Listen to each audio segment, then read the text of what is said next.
রাজধানীর উত্তরায় সমন্বয়ক পরিচয় দিয়ে চাঁদাবাজির মামলায় AHM নোমান রেজা সহ 3 জনকে কারাগারে পাঠানো হয়েছে। পুলিশ জানায় শুক্রবার 12 সেপ্টেম্বর চাঁদাবাজির মামলায় নোমান রেজা, তানজিল হোসেন ও ফারিয়া আক্তার তমাকে আদালতে তোলা হয়েছিল।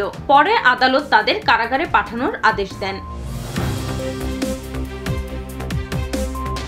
পুলিশ আরো জানায়, বৃহস্পতিবার রাতে উত্তরার 13 নম্বর সেক্টরের দেলোয়ার হোসেনের বাসায় ঢুকেন গ্রেফতারকৃতরা। এ সময় মামলা থেকে অব্যাহতি পাইয়ে দেওয়ার কথা বলে 10 লাখ টাকা চাঁদা দাবি করেন। 5.5 লাখ টাকা নগদ আদায় করে বাকি টাকার জন্য সময় বেঁধে দেয়। তারা চলে গেলে পরিবারটি উত্তরা পশ্চিম থানায় মামলা করে। পরবর্তীতে ওই দিন রাতেই বিমানবন্দর থেকে প্রথমে নোমান রেজাকে গ্রেফতার করা হয়। পরে তার দেয়া তথ্যের ভিত্তিতে উত্তরার জসিমউদ্দিন এলাকা থেকে অপর দুজনকে গ্রেফতার করে পুলিশ।